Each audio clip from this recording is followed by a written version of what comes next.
Shalom Bapak Ibu Saudara. Shalom. Terima kasih untuk kehadirannya lagi pada hari ini. Dan kita akan melanjutkan pelajaran kita yang sebelumnya yang belum selesai. Ya. Saya mereview sedikit. Pelajaran kita yang sebelumnya adalah tentang iman yang menyelamatkan. Ya, tentang iman yang menyelamatkan. Nah, kita harus tahu bahwa iman yang menyelamatkan itu tidak berdiri sendiri, ya. Dan iman yang menyelamatkan itu,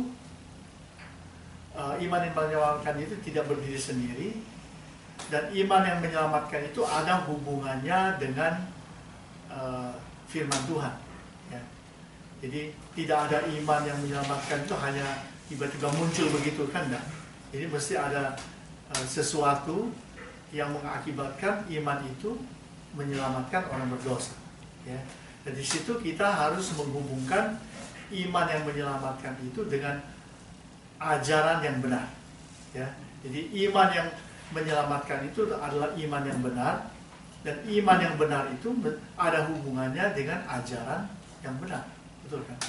Kalau tidak ada ajaran yang benar, iman itu tidak benar, dan iman itu tentu tidak menyelamatkan, karena firman Tuhan berkata bahwa sebab iman itu timbul dari pendengaran, dan pendengaran dari firman Kristus. Jadi iman itu berhubungan langsung dengan kebenaran firman Tuhan, dengan ajaran yang benar, ya. Jadi inilah yang mau kita singgung pada hari ini, tentang iman dan ajaran yang benar, ya. Jadi di dalam mata pelajaran kita secara keseluruhan, saya pernah menyinggung dan sudah dimulai tentang spiritual formation. Spiritual formation itu adalah di dalamnya kita membahas tentang iman yang benar, ajaran yang benar, ya. Jadi di dalam spiritual formation itu terdapat 3 elemen iman sebetulnya, ya. 3 elemen iman itu yang kita lihat sekarang di sini adalah: satu, tentang ajaran atau pikiran yang benar tentang Kristus dan kepercayaan yang benar, ya. Jadi ini iman yang benar dan ajaran yang benar. Yang pertama itu adalah ortodoksi, ya. Kemudian yang kedua, nanti kita akan mempelajari juga minggu yang akan datang, bahwa iman yang benar, ajaran yang benar itu mesti berhubungan dengan tindakan yang benar, betul nggak? Tindakan yang benar atau karakter yang benar dalam renungan hidup kita.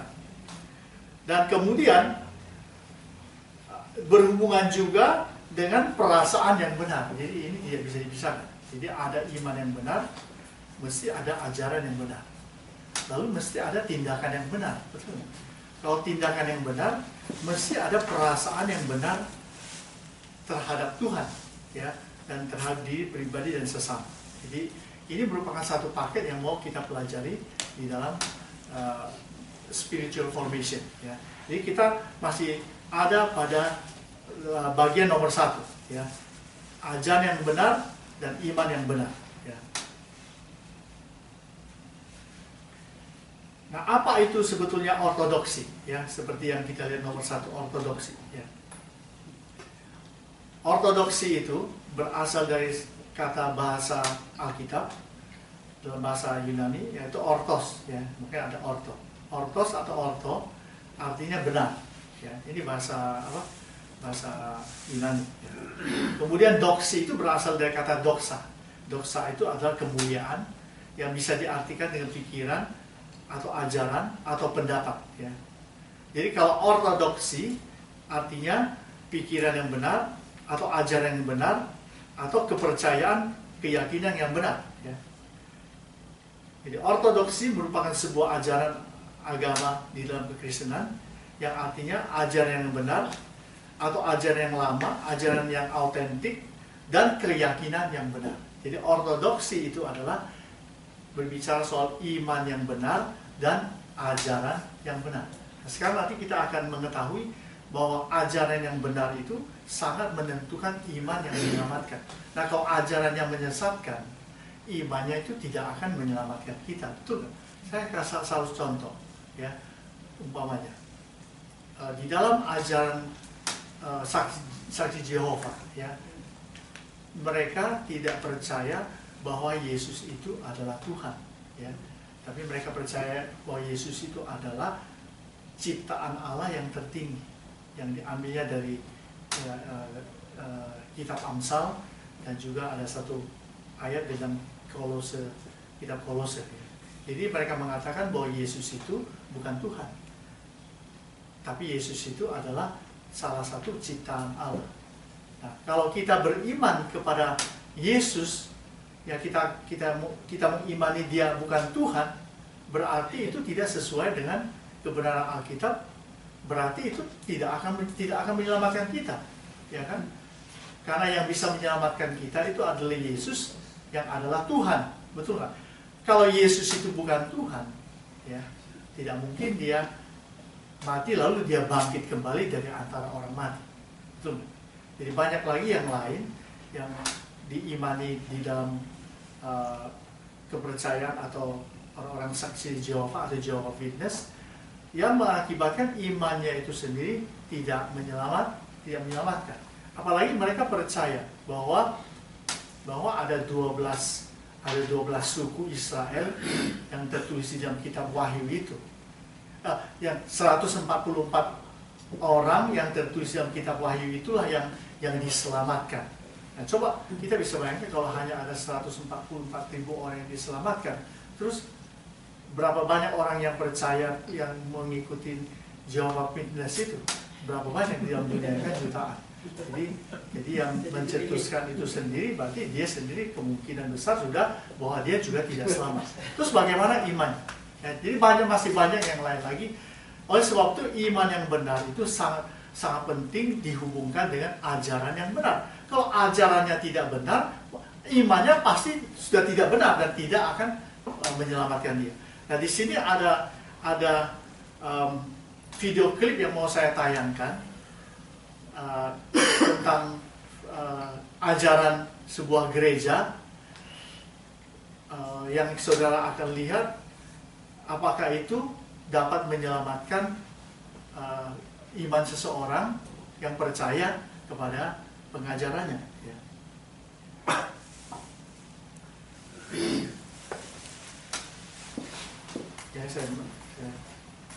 Years ago, Mac Wolford, a renowned Pentecostal serpent handler, died after suffering a bite from one of the snakes that he used to show his devotion to God. Wolford's death sent shockwaves through the Appalachian congregations committed to carrying on this practice. The faithful continue to handle venomous snakes on a regular basis. Gary Tuckman reports. This church in the heart of Appalachia is completely quiet just before the service begins, except for the creature inside this locked box. It's a rattlesnake, and it's rattling. It's one of 7 deadly snakes, about to be used in a wild ceremony in God's name.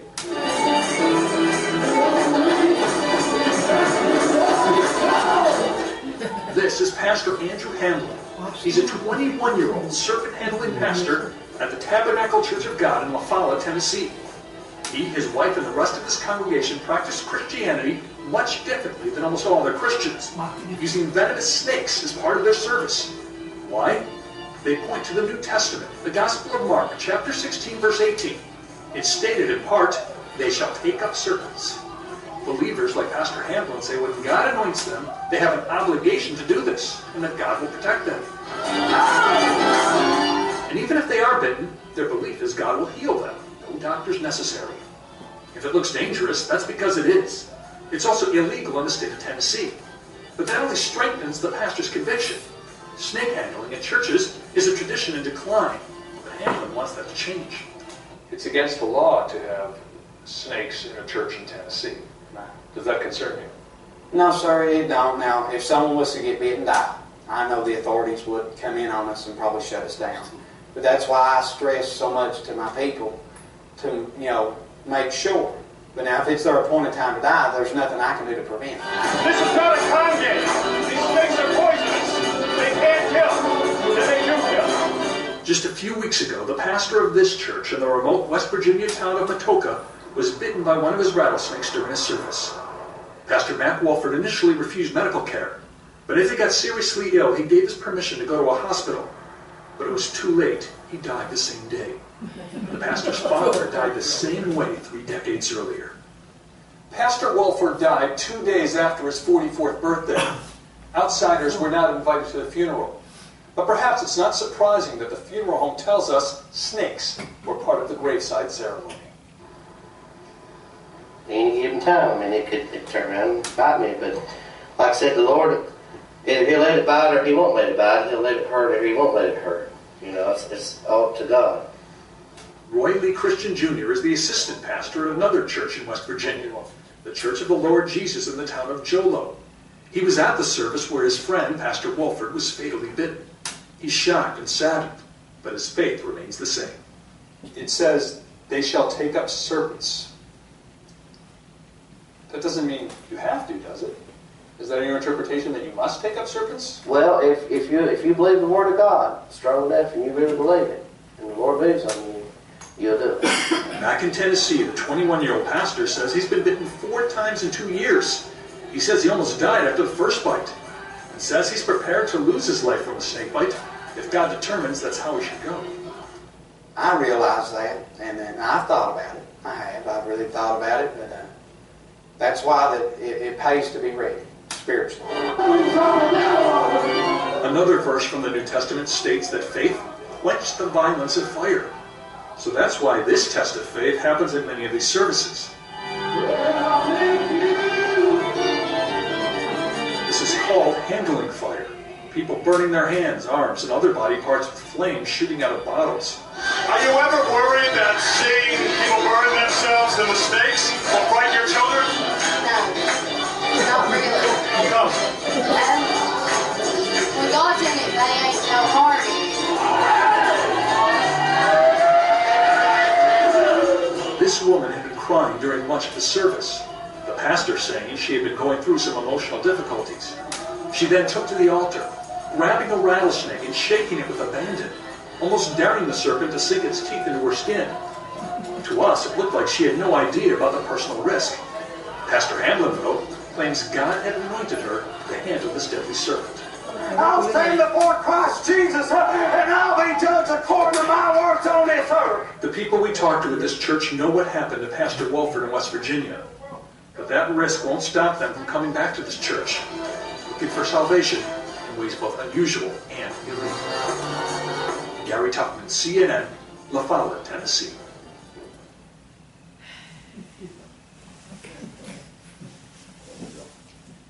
Oke ya, nah jadi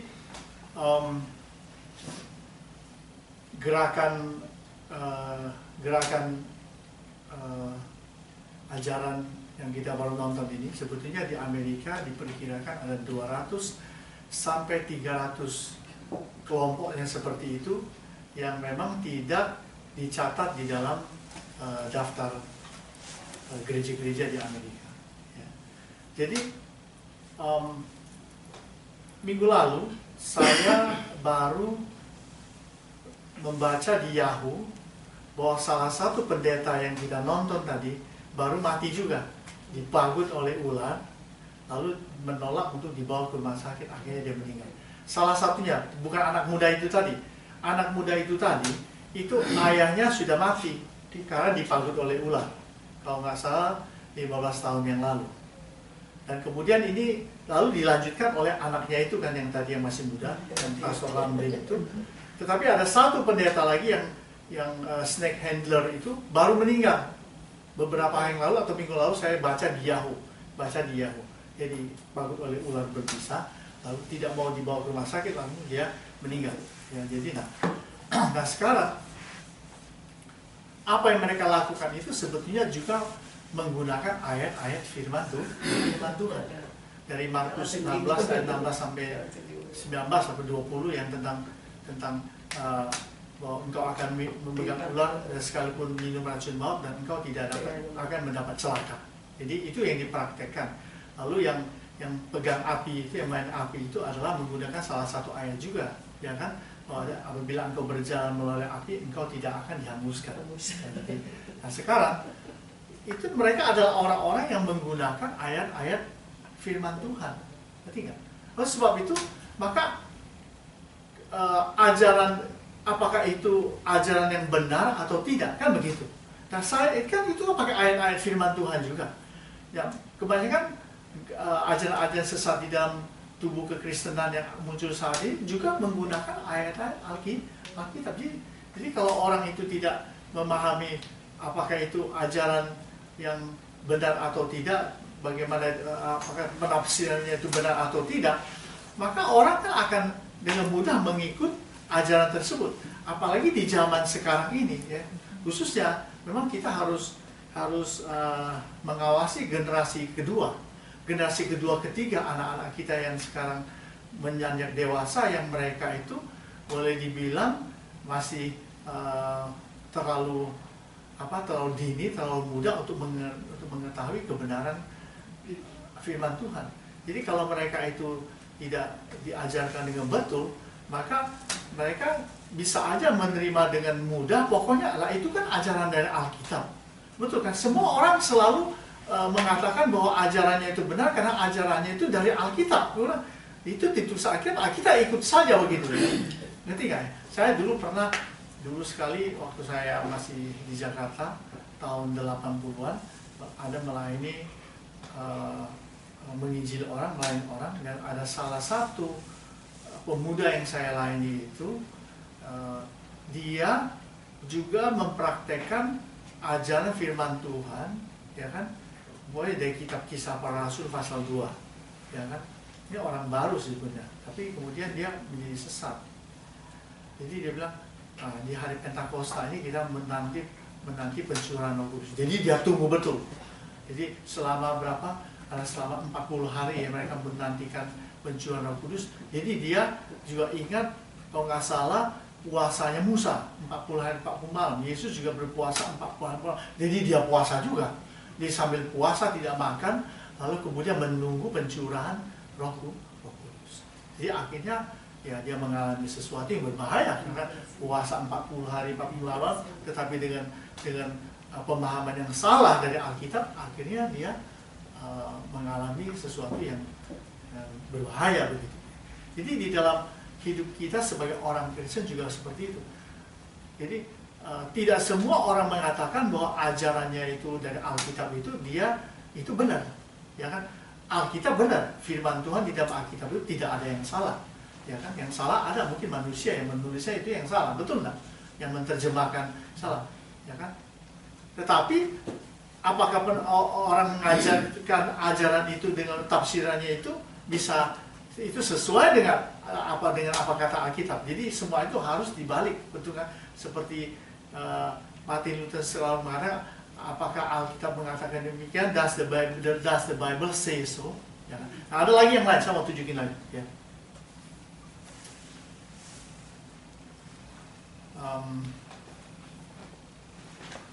Ada yang lain lagi?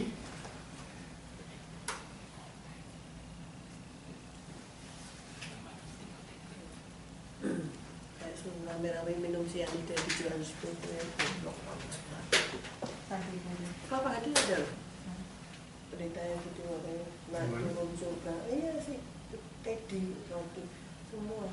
Nah ini adalah video clip yang saya dapatkan dari satu seminar yang cukup terkenal. This is my Diet of Worms. You know, when Martin Luther was called before the Roman Catholic Church at the Diet of Worms in 15... Ya, saya kecilkan dulu, saya jelaskan dulu. Ini adalah sebuah seminar yang disebut Grace to You yang diadakan untuk membahas tentang ajaran-ajaran yang asing, ya, yang sedang beredar saat ini. Pembicara-pembicara terkenal juga, ada John MacArthur, ini, ya. Kemudian ada hamba-hamba Tuhan lain yang saya tak ingat nama mereka. Cuma saya akan menunjukkan video klipnya ya, karena tidak semuanya kita mau ikuti karena terlalu banyak. Saya akan melihat video klipnya ya, sebentar ya.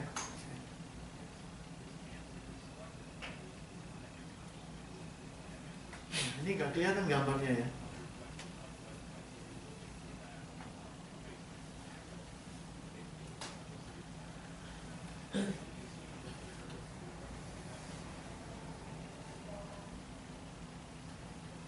Nah, lihat nih, coba lihat. Ini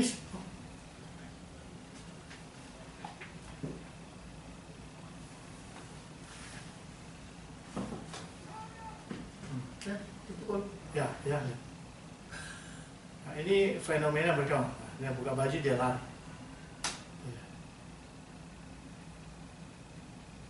Ya, fire, dia bilang fire kan gitu kan. Lalu kemudian mungkin dia kepanasan sehingga dia lari di dalam ruangan. Ya, kemudian kita ulangi lagi sedikit.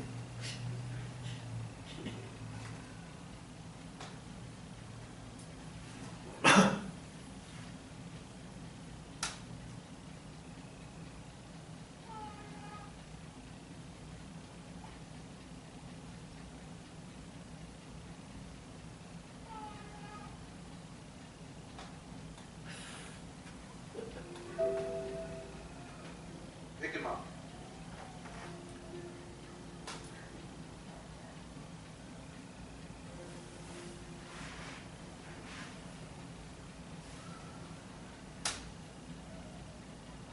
Look at him. Tie up!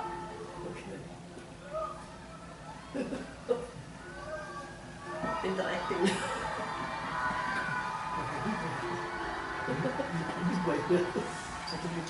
Bobby Howard Brown, the Philly Ghost bartender. Yes. This next clip is clip number 20. This is Jesus Culture, a group about whom you must know and we'll be talking about, but this is a concert that kids are...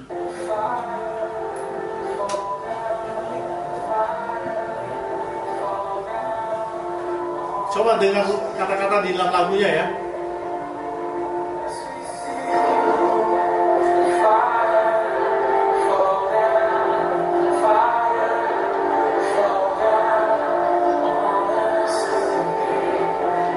About 16,000 kids are in the auditorium right now.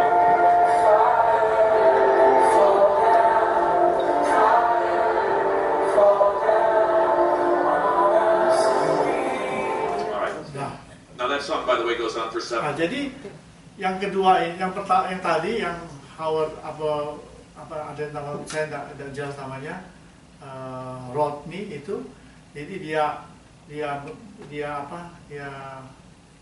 mendoakan orang dengan menggunakan fire begitu kan, fire. Kalau orang itu mengalami manifestasi mungkin kepanasan, jadi dia lari sana sini. Dan itu yang disoroti, apakah itu biblical atau tidak, ya kan? Kalau dia dalam Alkitab itu bahwa menurut dia bahwa fire itu salah satu lambang dari Roh Kudus yang berperan sebagai api penyucian. Api penyucian atau artinya menguduskan orang dari dosa-dosanya. Tapi dalam praktik itu agak beda. Jadi dia fire begitu maksudnya, jadi manifestasinya seperti itu yang dianggap bahwa itu tidak mencerminkan pekerjaan Roh Kudus. Ingat. Lalu yang kedua tadi, ada 16.000 orang yang di dalam satu stadion sedang mengikuti sebuah konser ke Kristen. Lagu-lagunya itu fire, fall down, fire, fall down. Jelas nggak?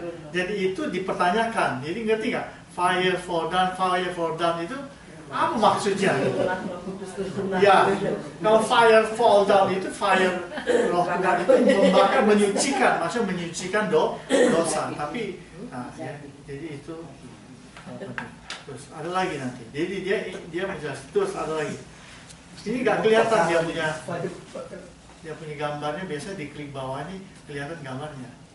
Ini nggak kelihatan, sehingga saya tidak bisa mencarinya.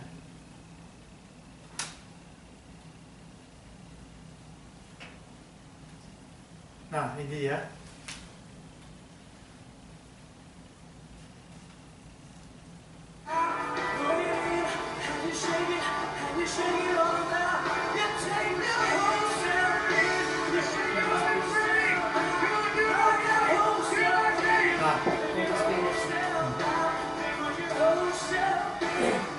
Nah, jadi ini acara anak muda ini dia cuma hanya suruh shake, suruh goyang yang nggak apa maksudnya gitu. Jadi semuanya kan fun semua kan, namanya di kalangan anak muda. Jadi ini apakah ada landasan biblikanya? Tapi semua anak muda tentu senang karena pokoknya goyang begitu kan. Tapi goyangnya apa maksudnya gitu? Jelas nggak ya? Jadi saya teruskan.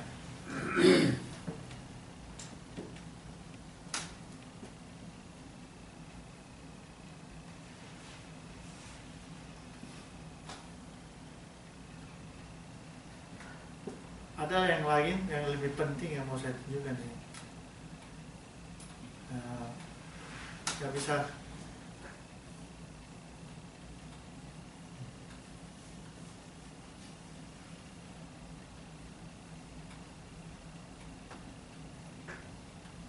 Sebentar ya.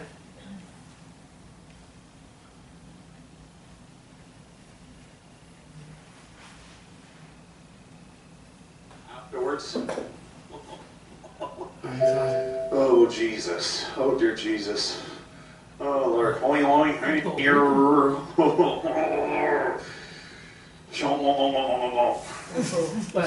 Yes. I've learned a quick prayer. I'll teach it to all you really quickly. Okie dokie, Lord. Okie dokie. Lord, I love your heavy, drunken glory. Lord, I love it. Lord, thank you, Father, for more heavy, weighty, drunken glory in this house today. That's the drunken glory. This is clip number 21. This is a church we are going to be talking about in more detail. Jadi itu yang tadi itu. Jadi saya rasa kalau untuk di kalangan pemudi yang generasi itu mungkin menarik. Tapi apakah itu demikian ya? Jadi bagaimana kalau Anda bicara dengan Tuhan, halo, Okito. Nah ini satu lagi ya.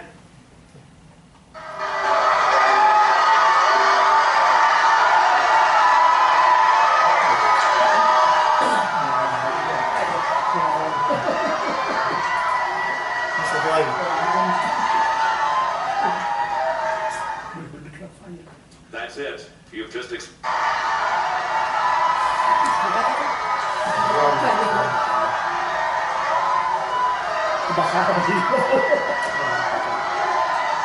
Oke, nah, kita tangkapi aja dulu. Jadi seperti saya bilang tadi, ya kita datang sama Tuhan, ya kan? Kita bisa bilang oke, Lord, lalu kemudian apa itu? Drunken glory. Jadi itulah yang dikritik sama mereka, apakah ini ajaran sesuai dengan firman Tuhan atau tidak, betul nggak? Dan itu kan sudah jelas mempengaruhi kepercayaan seseorang, betul nggak? Nah, apakah imannya kayak gitu benar gitu? Betul. Jadi maksudnya tidak semua ajaran yang sedang berkembang dalam dunia ini itu memang betul-betul sesuai dengan Alkitab, sesuai dengan kehendak Tuhan. Jelas ya? Ya. Dan tadi yang ada manik-manik yang turun dari itu adalah ajaran kalau dulu saya pernah dengar yang disebut ajaran serbuk emas. Serbuk emas. Lalu ajarannya yang ini ajaran percaya bahwa dalam kebaktian itu tiba-tiba kemuliaan Allah itu turun. Kemuliaan Allah turun itu dalam bentuk yang seperti itu, manik-manik yang dari itu. Jadi semua orang bersorak bahwa itu adalah kemuliaan Tuhan. Nah, jadi ya, bagaimana? Menurut saudara bagaimana? Ya, apakah itu Alkitabiah atau tidak? Ya, jadi itulah sebabnya maka di dalam dunia penafsiran Alkitab itu zaman sekarang memang sudah sangat maju sekali dan itu memang perlu diteliti dengan baik-baik, perlu dievaluasi dengan baik, karena itu tentang ilmu hermeneutik, ilmu menafsirkan ayat-ayat firman Tuhan. Nah, tergantung siapa yang menafsirkan, kan begitu.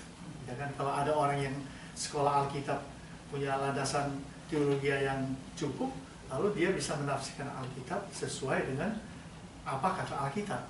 Nah, tapi kalau ada orang bisnis umpamanya, ada orang bisnis tiba-tiba dia menyerahkan diri untuk menjadi hamba Tuhan, ya,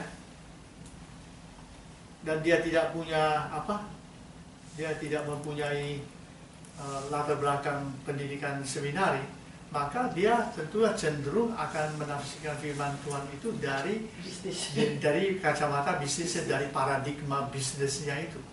ya kan? Saya rasa orang bisnis kalau mau jadi pendeta itu tidak salah. Kalau dia dipanggil oleh Tuhan untuk jadi hamba Tuhan, tidak salah. Tidak salah sama sekali.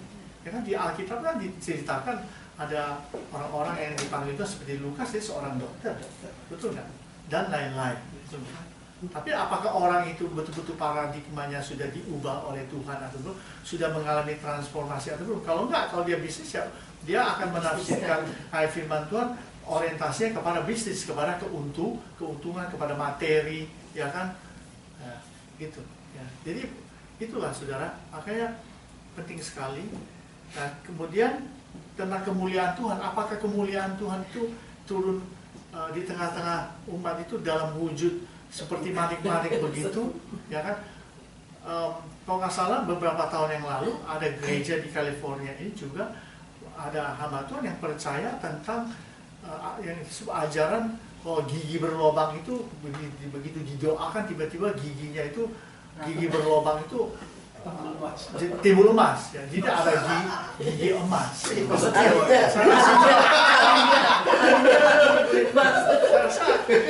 Bapak ya sekarang sudah mau retire perlu mendaftar. Giginya bisa berubah jadi emas.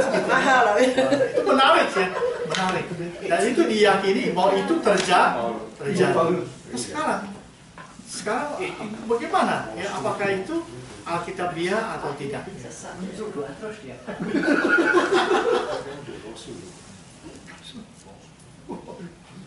Ada lagi yang saya mau tunjukkan yang terakhir.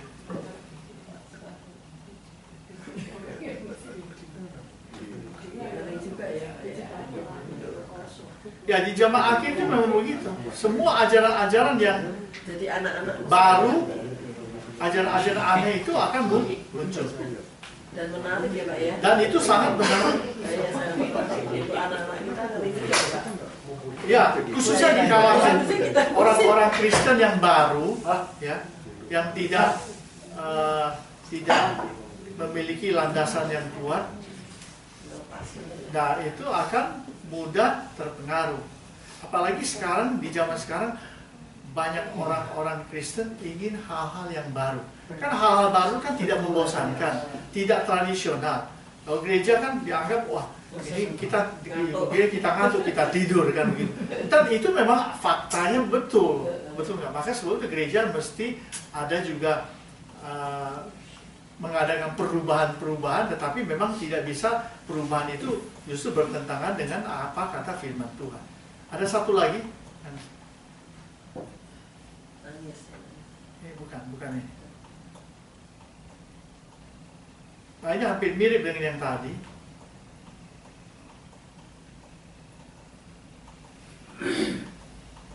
Ini dijalankan begini lebih cepat. Nah, ini dia. Resting.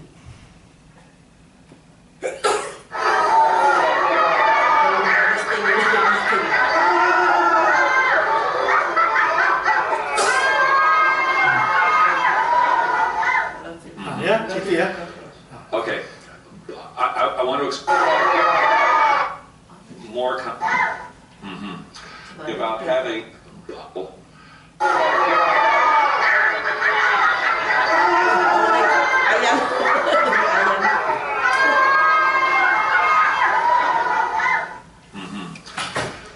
Okay. Regulatory principles, they're how we go about worship. I mean, worship. We're being not, they're talking to wind and electronic instrument. Yeah. No, you never had. No. Oh, yeah. And then... Because you haven't stopped shaking since you Nah, lihat ya. Lihat shakingnya ya. Tolong lihat shakingnya ya. For the last 2 Nah, hours. shakingnya dilihat. Tolong lihat So shaking. this is all, like the last 2 months, this is brand new to you, what the Lord is doing. Yeah, I grew up in a Methodist church. And... So did I, by the way. I grew up in a Methodist So did I. By the way, Now, one of the very clearest signs of a Kundalini awakening has always been these kriyas. You see this woman involved in the New Age movement, she's walking along exhibiting these kriyas happening, involuntary jerking motions, and the staggering thing about it is that we are seeing again exact same type of creeds right through the Toronto movement. This has always been one of the clearest signs of Kundalini that we know of.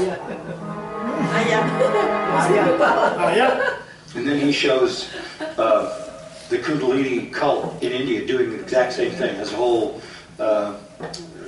range of those experiences. No, my heart goes out to that, you know. Ya, jadi yang tadi yang baru kita lihat manifestasi yang shaking itu sebetulnya itu juga terjadi dalam kepercayaan di India, kepercayaan Kundalini. Jadi begitu ditepung ini, begitu. Jadi itu dibanding-bandingkan itu mirip. Seperti tadi kan manifestasinya kan mirip-mirip dengan Kundalini. Jadi ajaran menumpang mentangan itu bukan hanya di dalam dunia kekristenan, itu di dalam dunia Hinduism itu ada. Dia punya pendeta-pendeta Hindu itu juga menumpangkan tangan kepada orang-orang, dan orang-orang itu juga pada berjatuhan. Lalu ada yang ketawa-ketawa, ada yang shaking yang seperti itu. Jelas ya? Jadi memang inilah ajaran yang sedang berkembang, khususnya di Amerika dan juga di dunia ketiga, bahwa ini mesti menjadi sebuah assignment bagi gereja-gereja, orang-orang tua untuk lebih mengawasi anak-anaknya yang masih pemuda, remaja, yang kemudian di kemudian hari, bukan di kemudian ya sekarang ini akan menghadapi fenomena-fenomena dan ajaran-ajaran berkembang dalam dunia itu seperti itu. Dan seringkali anak-anak yang sudah pemuda, yang sudah bisa berbicara itu, mereka kadang-kadang mereka tidak mau lagi mendengarkan orang tua, betul nggak ya? Mereka ingin berbicara, mereka sudah tahu sesuatu, mereka pegang lalu diikuti. Ya.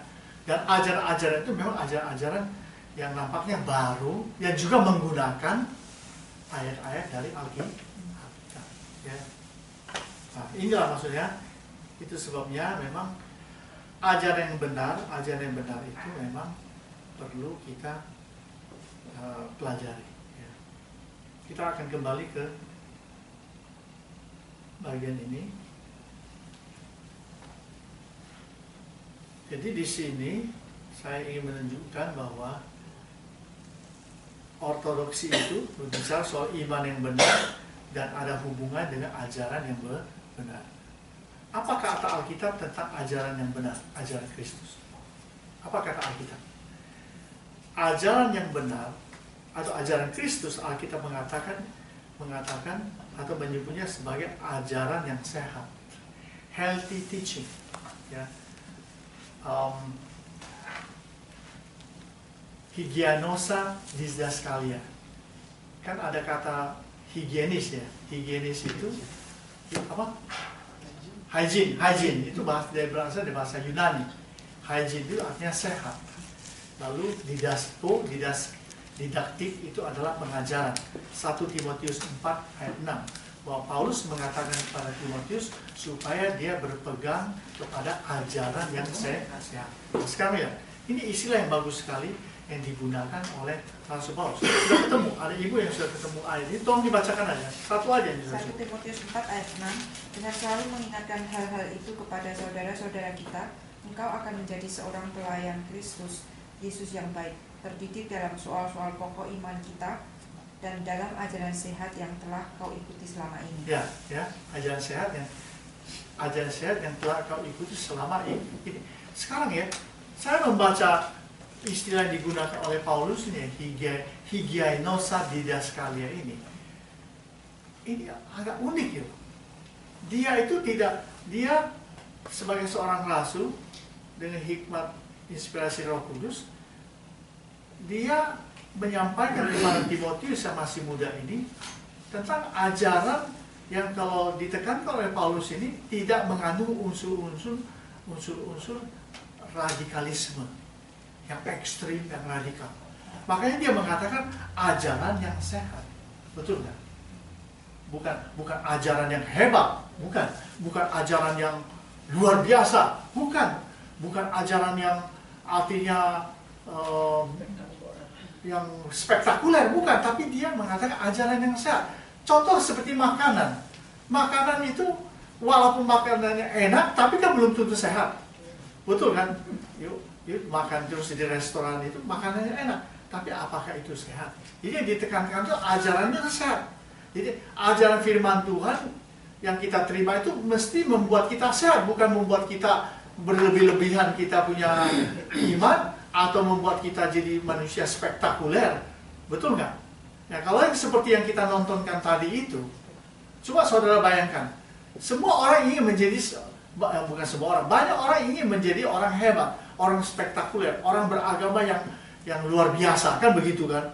Nah, tetapi oleh sebab itu mereka diberikan ajaran-ajaran yang membangkitkan emosi, membangkitkan semangat, yang akhirnya tidak dapat menguasai diri lagi dan menjurus kepada hal-hal yang tidak diinginkan seperti tadi. Betul nggak? Ya. Nah, dia mengatakan ajaran sehat. Yang kedua, ajaran yang benar, true teaching, Malaki 2 ayat 6. Ya. Ajaran yang benar. Nah, ini memang ada, ya. Ajaran yang benar adalah ajaran Alkitab, ya. Nanti kita akan membahasnya dia lebih mendalam lagi, ya. Kemudian yang berikut ini tadi adalah ajaran dengan tafsiran yang benar, true interpretation. 2 Petrus 1 ayat 20, coba. 2 Petrus 1 ayat 20. Ya.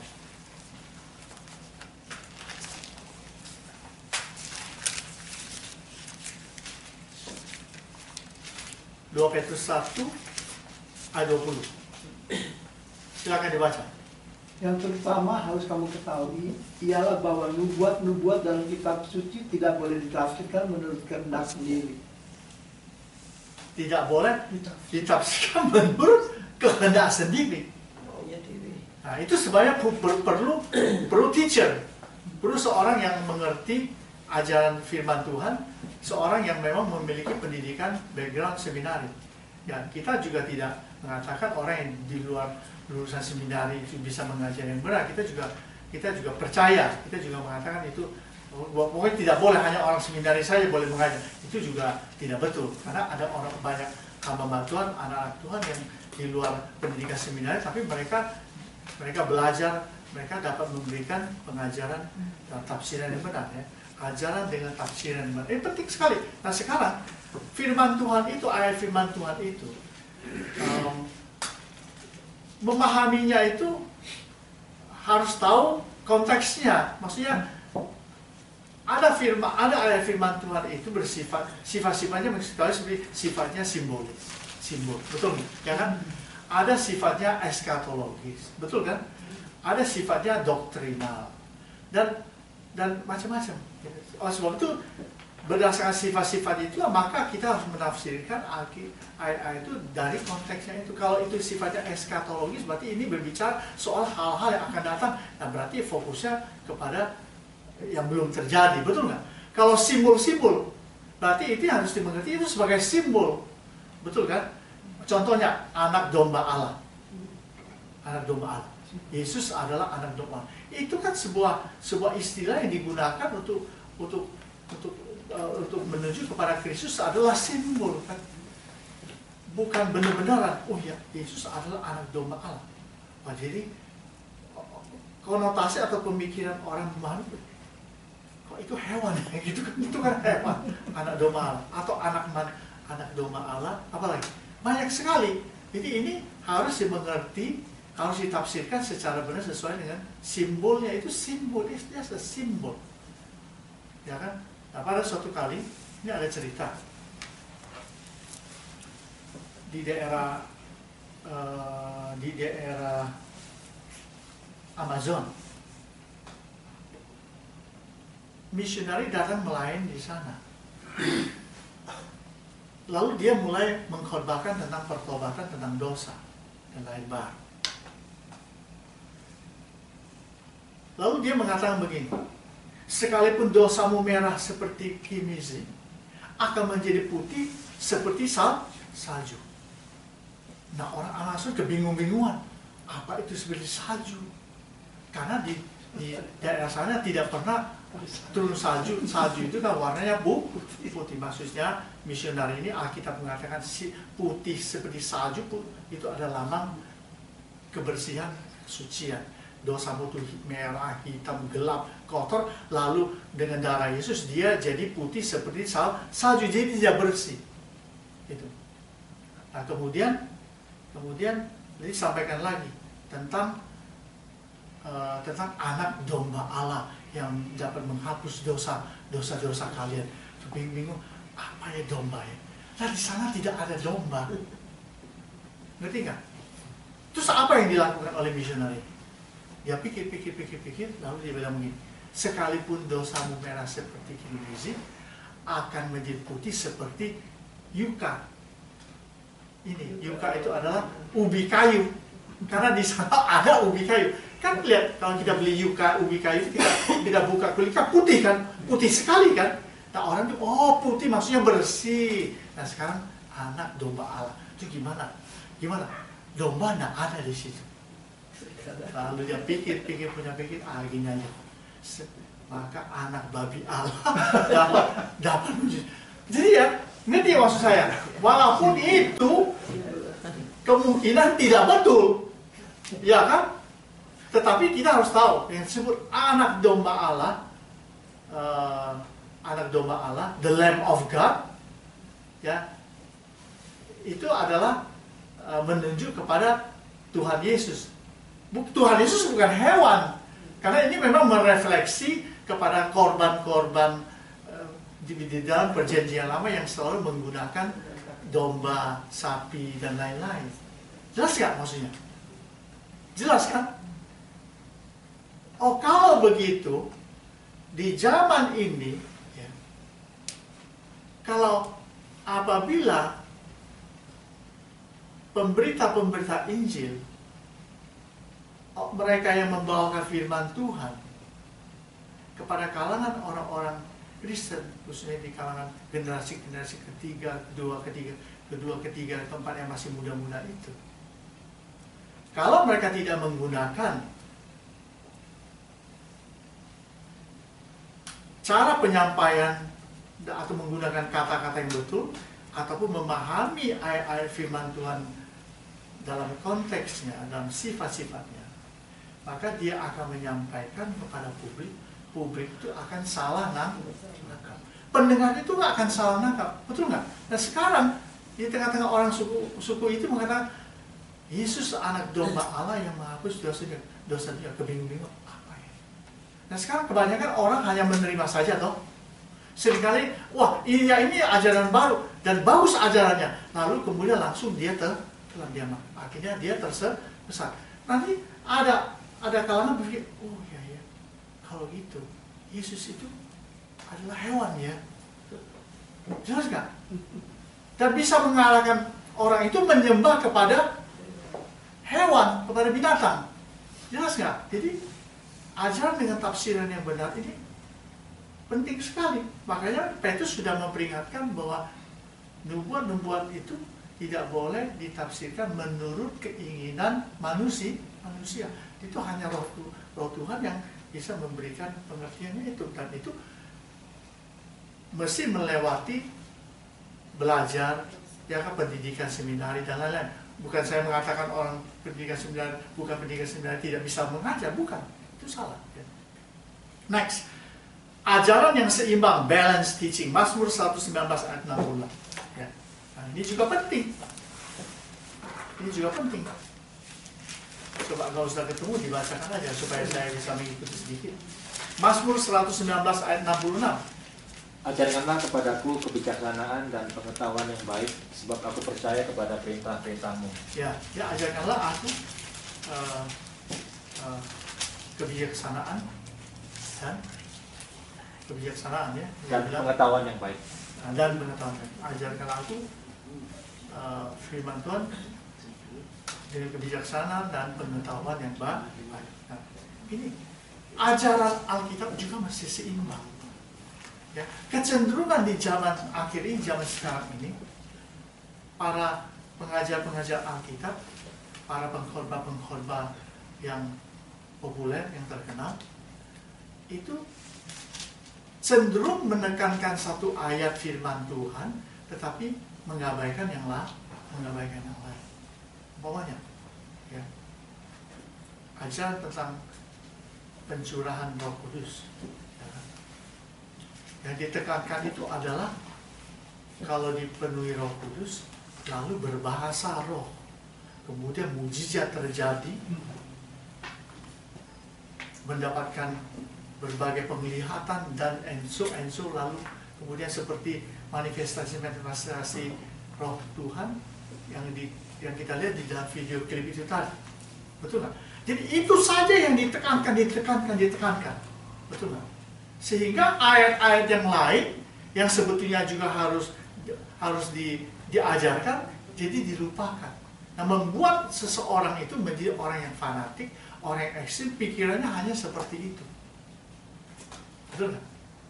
Ya kan nanti tadi malam saya bermimpi, ya, saya bermimpi Tuhan kasih saya mimpi, ya kan? Kebetulan mimpinya bagus, jadi dia bilang ternyata semua Tuhan semua, ya kan? Lalu dia ceritakan, Tuhan bermimpi, dan Tuhan memberikan saya mimpi tadi, begini, maka kita harus melakukan begini. Ya. Nah, dia punya orientasinya itu seperti saya katakan tadi, banyak menekankan tentang karunia Roh, penglihatan, mimpi dan lain-lain. Dia akhirnya kesana terus bergila. Nah, satu kali dia mimpi buruk. Nah, mimpi buruk apakah dia mau mengatakan bahwa itu dari Tuhan? Betul kan?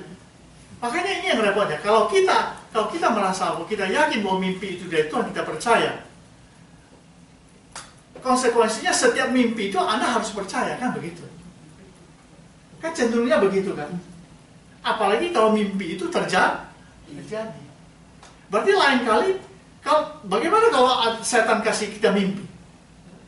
Nah, kamu percaya nggak? Jadi itu kita harus berhati-hati. Ada lagi satu, saya punya teman kuliah di seminar dulu di tahun 90-an. Jadi dia orang yang penuh semangat yang seperti gerakan-gerakan yang kita tahu sekarang. Dia suka pergi dengan satu putri untuk pelayanan. Anaknya baik, masih muda sekali. Dia pergi, ya namanya anak seminari pergi kuliah sama-sama, lalu pelayanan sama-sama di satu gereja, karena gerejanya itu percaya gerakan Roh Kudus yang begitu hot kan. Nah, jadi rupanya putri yang dia ajak pergi pelayanan sama-sama di gereja yang sama, jadi merasa juga something gitu. Lalu dia pada suatu kali dia bilang sama laki-laki, dia bilang, God told me that you are my husband. Nah, dia akhirnya sampai dia mungkin mau entah bagaimana, akhirnya dia terperanjat. Oh begitu ya.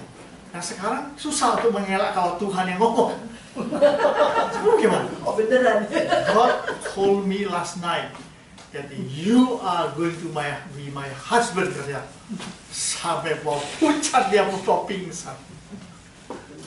Kuliah masih belum selesai, umurnya masih sangat muda sekali, baru lulus SMA langsung masuk ke seminari, kerja belum, pelayanan belum ada, masih belum kerja, masih dibiayain sama orang lain. Tahu-tahu you are going to be my husband. Jadi akhirnya jadi repot. Nah inilah akibatnya kita bermain-main begitu, Tuhan bicara sama saya kan gitu. Akhirnya dia oke, kau. Jadi dia pikir kalau saya menolak ini dari Tuhan. Kalau saya menerima ini, saya belum siap. Terus bagaimana? Apakah ini dari Tuhan atau bukan? Bisa dari Tuhan, bisa juga tidak. Nah, jangan bermain api, jangan bermain-main begitu. Akhirnya dia berdoa puasa untuk mencari apakah ini Tuhan daripadamu. Jadi begitu. Kalau nggak salah akhirnya menikah dalam keadaan mudah sekali. Ya, kalau Tuhan mempertemukan seseorang memang juga bisa begitu, saya juga percaya. Tapi kalau dengan mendadak seperti itu, kalau dia kena heart attack, apakah itu dari Tuhan? Kalau dari Tuhan kan pasti disiapkan seluruhnya, jalannya Tuhan siapkan. Masa Tuhan membawa orang masuk in trouble? Kecuali dia memang tinggal di hutan. Betul nggak? Tinggal di hutan yang apa? Maksudnya kerja nggak perlu, hanya petik pohon di hutan untuk makan. Ya, kalau pakai cawat kan begitu, tinggal di atas pohon. Ya, jadi gitu. Seperti Adam dan Hawa. Penting loh, Ajar, udah punya udah punya istri kan repot Pak. Nah, jadi semua itu berubah segala-galanya. Jangan main-main. Jangan main-main. Dia ajaran yang seimbang itu perlu. Kalau kutip perjanjian baru, harus kalau ambil perjanjian baru, kutip perjanjian lama, kan harus seimbang. Jadi makanya kita nggak boleh ekstrim. Di GKI juga nggak boleh ekstrim. Sekarang kamu hanya menekankan dengan topik ini, topik iman aja, nanti lama-lama jadi miring. Karena di dalam ajaran Alkitab itu ajarannya yang luas sekali, secara komprehensif kan ya. Bukan hanya tentang iman yang menyelamatkan, tentang ajaran yang benar. Bukan hanya itu, tentang perbuatan, tentang Allah Tritunggal. Jadi ini sebuah dunia pengajaran yang sebenarnya luas sekali. Orang salah menafsirkan. Banyak sekali yang tidak seimbang. Anda harus tahu sekarang apa ajaran-ajaran yang berkembang di Indonesia. Anda sudah pasti tahu, ya kan? Ada yang menekankan ini terus ditekankan. Kan saya ada menyampaikan, ya kan? Menekankan tentang minyak urapan, ya. Jadi kemana-mana pergi, ini di kantong ada minyak urapan ya, ya kan? Minyak urapan. Jadi kalau ada apa-apa dia ambil minyak urapannya itu dia oles. Nah itu dia punya kepercayaan. Saya tidak mencela. Maksud saya ingin hubungkan dengan ajaran yang seimbang. Jadi ada tetangga saya juga. Tetangga saya. Bukan tetangga saya, sekarang jadi tetangga saya. Saya kenal. Suaminya itu hidupnya belum dalam Tuhan. Sedangkan dia adalah orang aktif di gereja. Lalu apa yang terjadi? Suaminya yang suka berjudi lah, pokoknya ya playboy lah kan. Jadi dia mengikuti aliran yang seperti ini. Saya juga ikut mendoakan, kan? Saya kan suka mendoakan orang. Ya kan? Kalau si Anu punya beban bergumula apa, saya catat, saya doakan dia tiap hari. Dalam sekian lama saya mendoakan. Satu hari saya tidak lama kemudian ketemu dia. Suami saya sudah bertobat, sudah datang ke gereja. Tahu nggak? Dia ngomong sama istri saya tiap malam saya ambil itu minyak urapan. Sini dia. Suami saya lagi tidur. Kebetulan kemungkinan dia lagi sakit kan. Jadi saya ambil minyak urapan, saya urapi dia terus. Padahal disayang Pak suaminya. Akhirnya suaminya datang kepada Tuhan. Wah, saya juga kagum gitu. Waduh, biasa ya. Biasa suaminya sudah datang kepada Tuhan bertobat. Tapi kira-kira tidak lama lagi suaminya kembali lagi kepada hidup yang lama.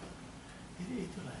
Lalu ada lagi kemudian orang yang sudah meninggal, nenek-nenek, ya kan, diambil minyak urapan oleh hamba Tuhan itu, lalu diurapi dia mayat yang sudah mayat nenek tua, mayat itu, kemudian diketemukan lagi sesudah sekian tahun, dia mayatnya itu dia lebih muda katanya dengan minyak urapan. Jadi dengan patokan seperti itu oleh pelayanan orang ini, setiap kali orang meninggal maka diurapi pakai minyak urapan.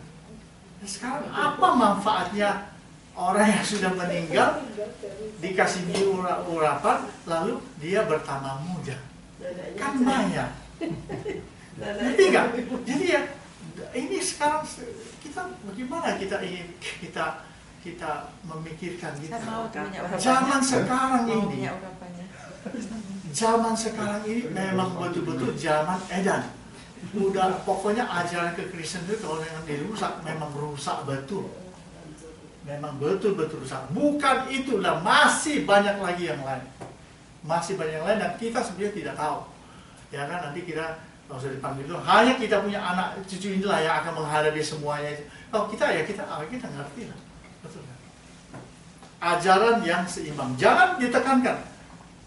tekankan ajaran tentang umpamanya predestinasi, terus saja ditekankan predestinasi itu yang lain, akhirnya bagaimana dengan ajaran topik-topik yang lain yang ada di dalam Alkitab? Itu juga penting, betul nggak? Dia tidak bisa menekankan yang satu, mengabaikan yang lain. Harusnya dia balance. Ajaran yang referensi, teaching reference, maksudnya kalau kita mengenal sesuatu ajaran, ya, tafsirannya begini, hendaknya kita juga menemukan memang ada orang-orang lain, pakar-pakar teologi, atau buku-buku yang juga menulis tentang ajaran ini, yang mendukung ajaran ini. Nah, itu juga aman, betul nggak? Ya, nah. Jangan hanya merasa diri benar, tapi tidak ada dukungan, betul nggak? Nah, itu nanti berbahaya. Ajaran yang berkuasa, anointed teaching. Itu Matius 7 ayat 29, orang-orang mengatakan bahwa Yesus itu dia mengajar sebagai orang yang berkuasa, bukan seperti ahli-ahli tentang mereka. Jadi ajaran yang berkuasa itu adalah ajaran kalau disampaikan orang itu diubah Tuhan, dia bertobat, imannya bertumbuh, betul nggak? Ya. Nah, tapi jangan salah. Kalau orang punya karisma bicara, punya karisma untuk berbicara, itu apapun dia bicarakan rasanya kedengarannya juga enak. Ya, apalagi dia punya karisma, dia pandai bicara, pintar ngomong. Nah, itu pun kita harus berhati-hati. Ya, itu tidak menunjukkan bahwa ajarannya itu berkuasa. Karena ajaran itu juga bisa membrainwash orang, kan betul nggak? Bisa di brainwash orang dengan ajaran-ajaran yang salah. Nah, jadi kalau kita lihat kesimpulan di sini, ya, bahwa ajaran Kristus berhubungan dengan iman yang benar. Nah, kita melihat di dalam sketch ini bahwa semuanya berhubungan satu sama lain. Dia berhubungan dengan ajaran yang sehat.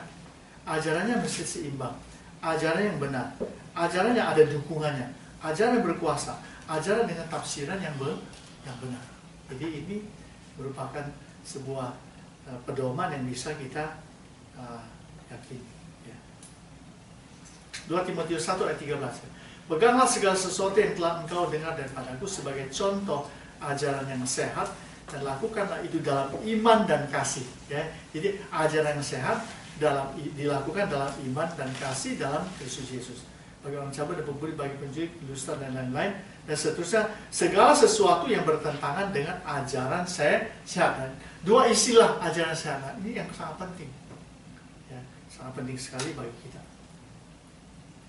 Dengan selalu mengingatkan hal-hal itu, 1 Timotius 4:6, kepada saudara-saudara kita, engkau akan menjadi seorang pelayan Kristus yang baik, terdidik dalam soal-soal pokok iman kita, dan dalam ajaran sehat yang telah engkau ikuti selama ini. Coba perhatikan baik-baik bahwa Paulus itu selalu menghubungkan ajaran Kristus, ajaran sehat dengan iman, dengan pokok iman. Jadi dua ini tidak bisa dilepaskan. 1 Timotius 6 ayat 3. Jika seorang mengajarkan ajaran lain dan tidak menurut perkataan sehat, yakni perkataan Tuhan kita Yesus Kristus, dan dia mengatakan perkataan Tuhan kita Yesus Kristus itu adalah perkataan yang sehat dan tidak menurut ajaran sesuai dengan ibadah kita. Jika seorang mengajarkan ajaran lain dan tidak menurut perkataan sehat, nah diulang lagi, ya. Oh ya sudah, dan tidak menurut ajaran sesuai dengan ibadah kita. Jadi dia mengatakan bahwa perkataan Tuhan kita Yesus Kristus itu aja perkataannya sehat. Kalau saudara membaca kitab Injil, saudara bisa merasakan ya, ajaran Tuhan Yesus ada nggak yang ekstrim? Saya rasa nggak ada ya, nggak ada kan? Nggak ada. Kalau dia tekankan, memang dalam pelayanan Tuhan Yesus pada zaman itu dia banyak menyembuhkan orang sakit. Karena di zaman itu konteks masyarakatnya memang banyak yang fisiknya sakit, ada yang kerasukan setan, ya, ada yang matanya buta, lumpuh, lalu kusta. Nah, kusta di zaman dahulu juga banyak. Itu, diasingkan ya. Diasingkan. Lalu apa lagi? Dan banyak sekali, bahkan yang mati pun dia bangkitkan. Tetapi Tuhan Yesus bukan seorang pengajar yang ekstrim, bukan. Apa buktinya? Buktinya begini, kan ada orang yang mati dibangkitkan sama Tuhan Yesus. Dia kan adalah Tuhan. Tetapi apa setiap kali orang mati ketemu yang berhadapan dia langsung tiba-tiba dia bangkit? Kan enggak. Jelas nggak? Kalau Yesus lakukan itu bisa nggak? Bisa, karena dia adalah Tuhan. Jadi memang luar biasa. Itulah Tuhan. Satu pribadi yang bijaksana, satu pribadi yang luar biasa rendah hatinya, dan tahu bagaimana memberikan pengajaran kepada orang-orang berdosa, sehingga orang-orang berdosa itu tidak misunderstanding. Nah, kalau dia tekankan saja untuk untuk membawa banyak orang berdosa bertobat dengan membuat mujizat siang dan malam, dia sudah pergi ke kuburan, bangunin semua orang. Seperti dia pergi ke kuburan Lazarus dan dia bangkitkan Lazarus dari antara orang mati. Tapi dia tidak lakukan gitu, dan orang-orang yang mendengarkan dia tidak memiliki kecenderungan yang seperti itu, betul nggak? Nah sekarang kalau saudara melihat pemberita yang hebat-hebat sekarang ini, lalu kemudian dia sudah banyak orang, begitu banyak orang, lalu orang-orang itu sudah mulai favorit dengan pribadi itu kan, lalu kemudian mulai ekstrim, begitu mulai ekstrim, ujung-ujungnya pengajaran diharapkan begitu terus, betul nggak? Tentang kebenaran Roh Kudus saja yang ajaran setiap kali pertemuan pasti lakukan seperti itu. Ya, tidak ada yang lain lagi. Pokoknya itulah yang dikerjakan. Tapi Tuhan Yesus tidak melakukan seperti itu. Paulus juga tidak lakukan seperti itu. Mereka adalah orang-orang yang bijaksana sekali, luar biasa. 2 Timotius 4, karena akan datang waktunya orang tidak dapat lagi menerima ajaran sehat, tetapi mereka akan mengumpulkan guru-guru menurut kehendaknya untuk memuaskan keinginan telinganya. Jadi di dalam surat kepada Timotius yang ditekankan Paulus itu adalah ajaran yang sehat. Dia bukan mengatakan ajaran yang benar. Kalau mengatakan ajaran cenderungnya nanti ekstrim. Tapi kalau ajaran yang sehat tidak akan ekstrim, betul nggak? Ya kan? Tidak akan ekstrim. Ajaran yang sehat. 2 Timotius 3 ayat 10-16, bagaimana teladan Paulus dan jemaat. Dia mengatakan, kamu telah mengikuti cara hidupku, pendirianku, imanku, kesabaranku, kasihku, dan ketekunan. Dia menjadi teladan bagi jemaat. Ya, cara hidupnya, bukan hanya imannya, tapi cara hidupnya. Bukan hanya imannya, tapi pendiriannya, kesabarannya, kasihnya, ketekunan. Ya, luar biasa ya, Paulus.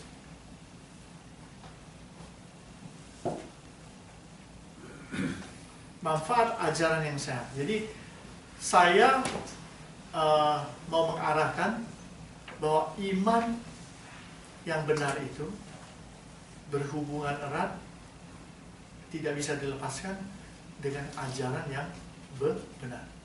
Tapi saya ingin menggunakan iman yang benar, ajaran yang benar, iman yang sehat, ajaran yang sehat. Iman itu ada yang tidak sehat juga, karena imannya itu dilandaskan dengan ajaran-ajaran yang ekstrim. Bahkan tidak ada hal yang mustahil, karena kalau sudah membaca berita baru-baru ini, kira-kira tahun lalu ada satu keluarga yang anaknya sakit pneumonia, karena dia begitu percaya dengan kesembuhan ilahi dari Tuhan, dia tidak memberikan obat, tidak membawa anaknya ke dokter, anaknya meninggal. Apakah imannya itu sehat atau tidak? Tentu tidak sehat. Imannya itu iman konyol, pasti ajaran yang dia pernah terima, yang dia dengar itu ajarannya juga tidak sehat. Nah, jadi iman itu menuntut pengorbanan kita. Tetapi jangan salah, iman itu juga kalau Anda tidak hati-hati, iman itu bisa mengorbankan dirimu. Iman, the faith can kill you. Bukan, it's not only can save you. Kalau tidak hati-hati, iman itu will put you in trouble. Habis itu dia ditangkap polisi karena child abuse, dianggap membunuh anaknya karena anaknya sudah sakit, tidak dibawa ke dokter. Berarti iman itu bisa merugikan. Nah, kalau iman itu merugikan, itu bukan datangnya dari Tuhan. Itu letak kesalahan di siapa? Kesalahan di manusianya, bukan kesalahannya pada Tuhan. Jelas kan? Jadi manfaat. Nah, sekarang kita lihat ajaran yang sehat ya. 2 Timotius 3 ayat 16. Dikarenakan segala tulisan diilhamkan oleh Allah. 2 Timotius 3 ayat 16. Ajaran sehat dan manfaatnya. Dia bilang, segala tulisan yang diilhamkan oleh Allah. Berarti bukan dari manusia. Bermanfaat untuk apa? Untuk mengajar. Untuk menyatakan kesalahan. Untuk memperbaiki kelakuan dan mendidik orang dalam kebenaran. Supaya tiap-tiap orang kepunyaan Allah diperlengkapi untuk setiap perbuatan yang baik. Perbuatan baik itu artinya itu kebijaksanaan, itu juga ada di situ. Nah, kalau keluarga yang tidak membawa anaknya ke dokter sampai dia meninggal, itu perbuatannya baik apa enggak? Sudah jelas tidak baik. Jadi inilah ajaran yang sehat, datangnya bukan dari manusia tapi dari Tuhan, bermanfaat untuk mengajar kita, untuk mengajar. Dan dia juga untuk menyatakan kesalahan. Nah, banyak gereja-gereja, banyak hamba Tuhan, kalau dia menyampaikan firman Tuhan supaya orang tuh jangan tersinggung, kedengarannya juga enak, ya kan? Kesalahannya tidak dinyatakan. Lebih senang mengatakan semua yang baik, anak Tuhan hidupnya begini, Tuhan menyertai dan semuanya bagus. Tapi kesalahan-kesalahan itu harusnya disinggung, tetapi tidak. Ya. Itu tidak menyatakan, Alkitab itu menyatakan kesalahan. Karena ada kesalahan, maka kelakuan diperbaiki, lalu orang dididik dalam kebenaran. Dia tahu prinsip-prinsipnya. Tujuan ajaran sehat adalah memperlengkapi manusia kepunyaan Allah, ya kan? Kalau dia bukan kepunyaan Allah, I don't think ajaran sehat ini bisa masuk, ya kan? Memperlengkapi manusia kepunyaan Allah untuk setiap perbuatan yang baik. Nah, sekarang kita mengupas memang lebih dalam tentang ajaran-ajaran tadi, ya. Tentang ajaran yang seimbang. Ajaran yang seimbang itu ada referensi perjanjian lama atau perjanjian baru. 2. Tidak ekstrim. 3. Penekanan yang seimbang jasmani dan rohani. Tidak rohani melulu, jasmaninya dilupakan. Dia orang capek kan? Tidak juga rohani melulu, tidak juga jasmani melulu, tetapi rohaninya diabaikan. Ya. Lalu ajaran seimbang itu berbicara soal the whole Bible atau back to the Bible. Pokoknya semua ada masalah-masalah apa, oke, back to the Bible aja. Bagaimana back to the Bible? Ya kan? Tidak menekankan atau memaksakan doktrin tertentu dari Alkitab. Nah, ini ajaran yang seimbang, ajaran yang sehat seperti itu. Kalau ada orang mulai paksakan dia punya doktrin tertentu, nah, berarti dia sudah ekstrim ke ajaran tertentu, sedangkan di dalam Alkitab ada ajaran yang lain, dia tidak menekankan. Selalu memperhatikan konteks dari ayat-ayat Alkitab. Nah, ini penting. Kalau kita membaca satu ayat firman Tuhan, kita harus tahu, kita hubungkan dengan ayat yang lain, ya kan? Lalu kemudian kita harus lihat konteksnya supaya kita jangan salah mengerti. Contoh, ada satu ayat firman Tuhan mengatakan bahwa hendaklah wanita atau perempuan jangan mengajar atau memimpin. Nah, ini isu-isu penafsiran juga. Jadi ada kalangan tertentu mengatakan, nah ya, wanita tidak boleh jadi pemimpin, tidak boleh jadi pendeta.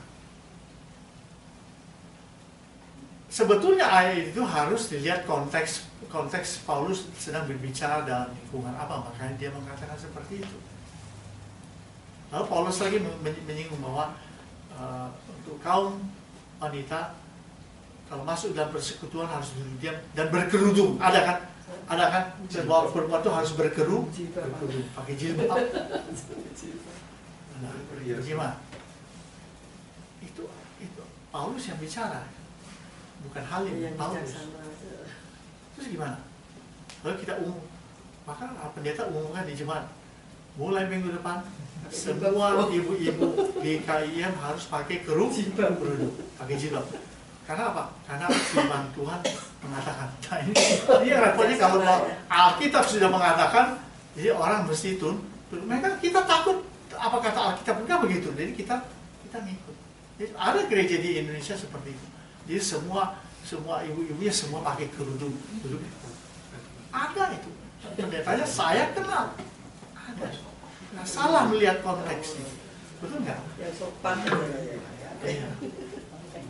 Kalau di Middle East, ekstrim ya. Kalau di Middle East dekat padang gurun ya ini mesti pakai jilbab. Kalau nggak kena pasir matanya kan, kena pasir. Jadi harus ditutup. Wah, repot ya. Selalu memperhatikan konteks dan ayat Alkitab. Terkendali dan bersedia menerima evaluasi maupun kritik. Harus. Kalau dia tidak mau menerima pendapat orang, mau dalam ajaran tertentu, rupanya ajarannya itu memang perlu diperbaiki atau perlu tambahan, dia juga harus bersedia menerima koreksi atau menerima evaluasi orang. Tapi ini memang bagian yang sulit bagi seorang yang sudah merasa bahwa dia sudah mengajarkan yang terbaik, betul? Ya. Tafsiran yang benar. Ini tafsiran benar. Bahwa makna daripada teks terdapat pada teks, bukan pada pembaca.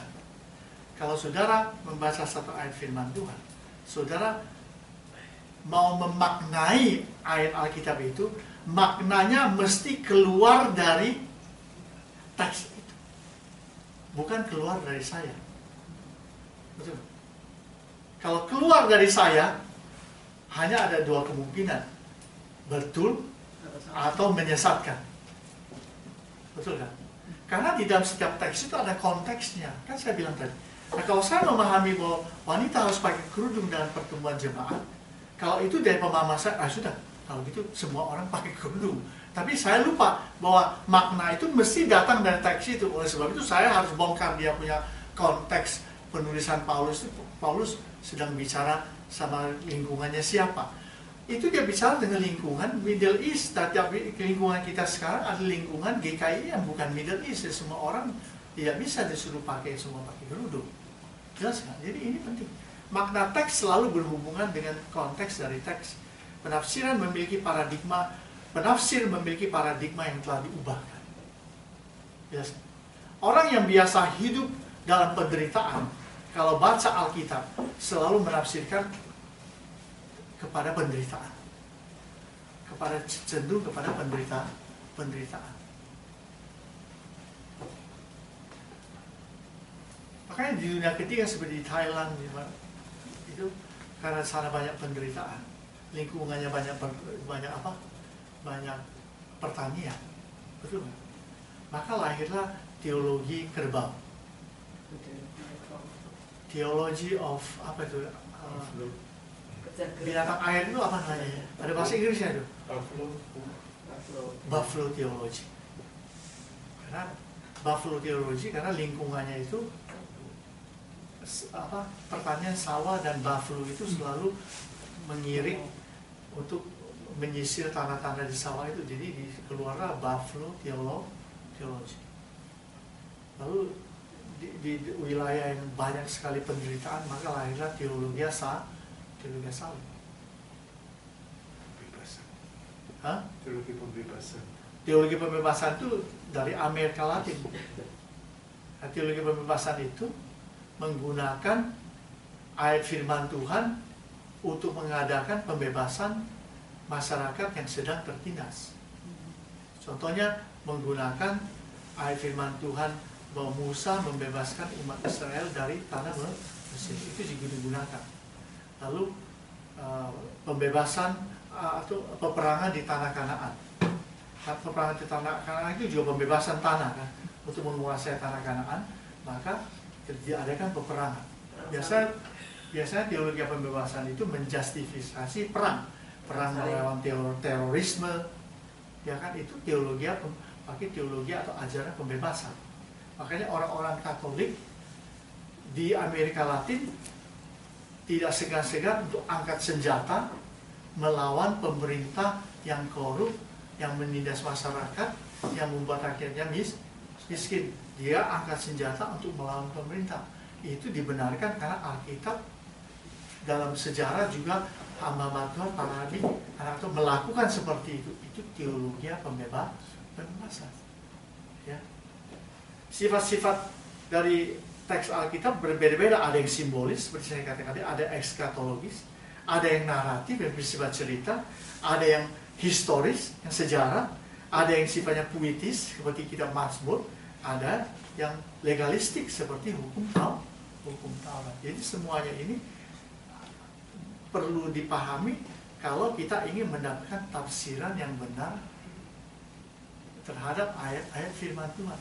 Oh, kalau begitu, memang tidak mudah. Pekerjaan menafsirkan Alkitab sehingga mengeluarkan doktrin-doktrin pengajaran sekarang ini, itu merupakan pekerjaan yang luar biasa, yang dari abad ke abad itu digumuli oleh bapak-bapak gereja yang sekarang seringkali kita sudah mendapatkan dia punya formulanya kan sekarang. Ajaran tentang keselamatan, doktrin tentang keselamatan, soteriologi, eskatologi, pneumatologi, eklesiologi tentang gereja dan lain-lain. Ya.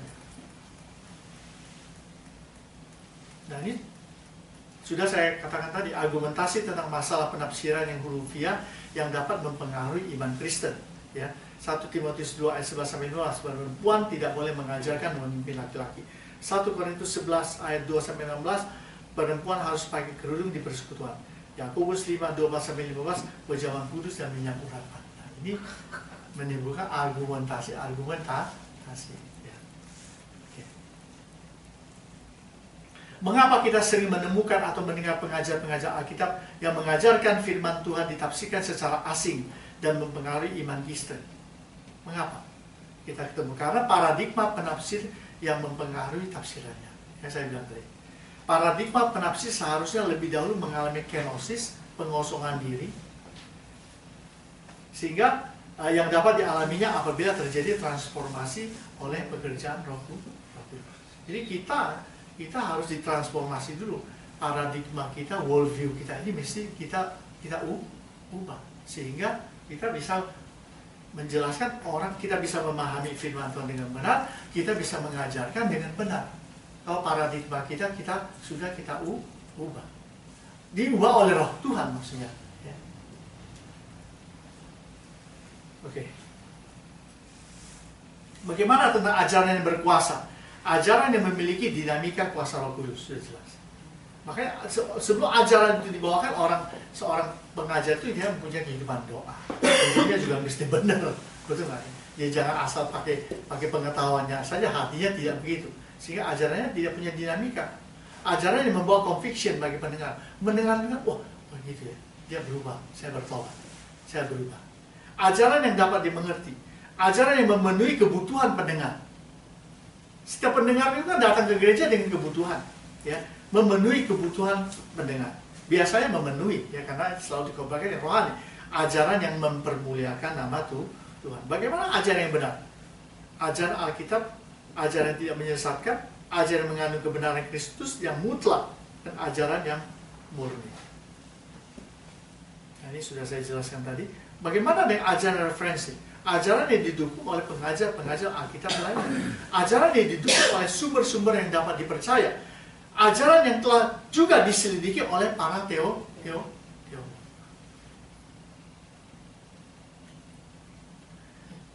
Nah, bapak ini sudah meninggal. Baru meninggal di Yahoo. Ya, ini digigit ular ya. Digigit ular itu.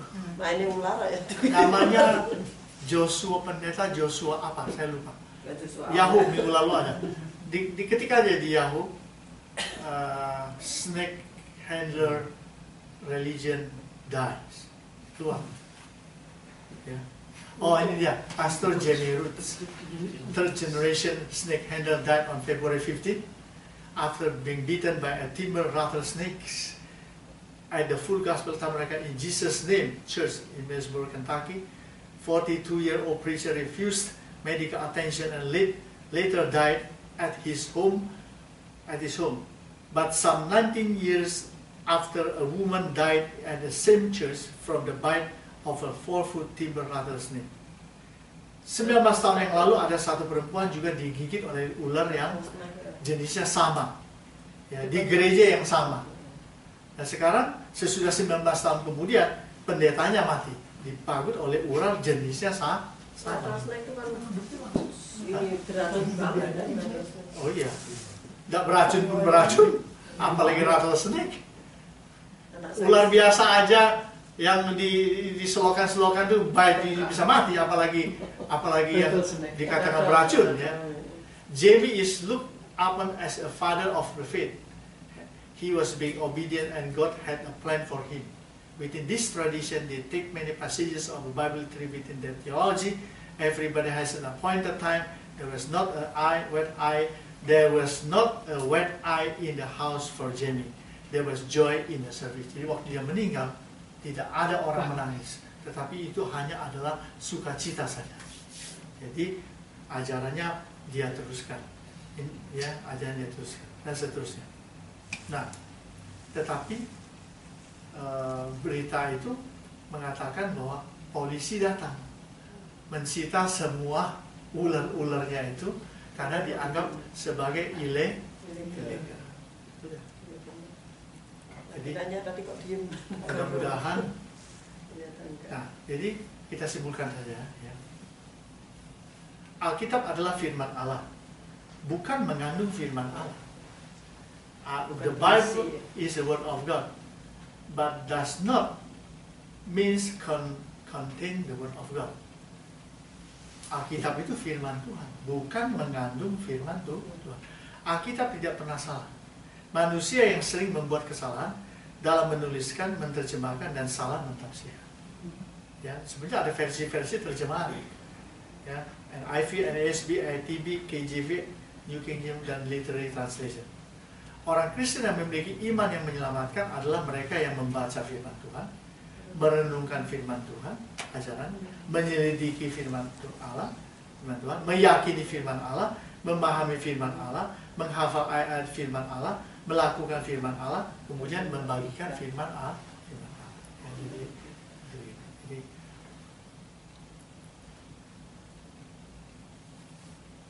kita akan masuk ke Introduction to the Scripture. Ini tentang penulisan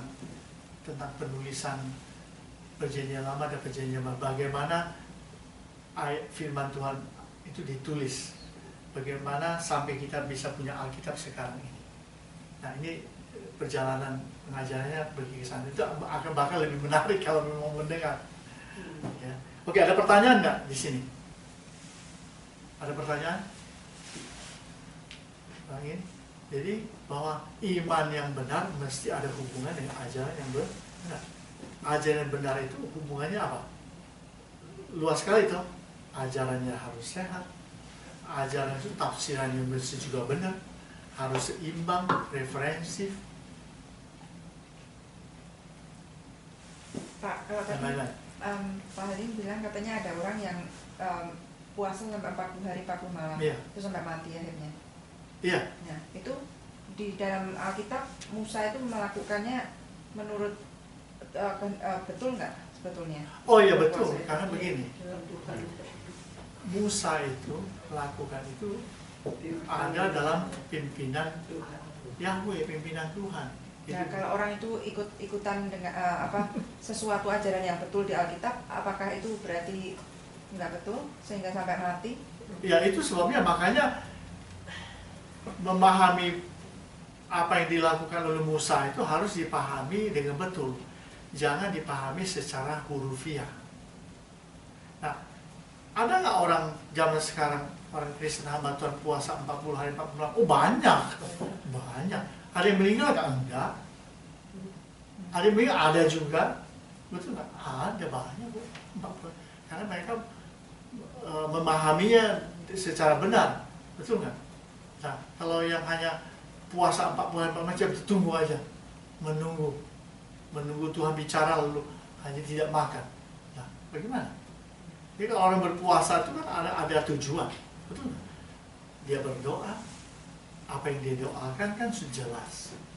apa yang dia rindukan, dia harapkan dari Tuhan, dia berdoa. Lalu di dalam doa puasa itu juga dia mencari kehendak Tuhan. Bagaimana mencari kehendak Tuhan? Ya melalui doa itu tadi. Berdoa, bertanya dengan Tuhan. Yeremia bilang begitu.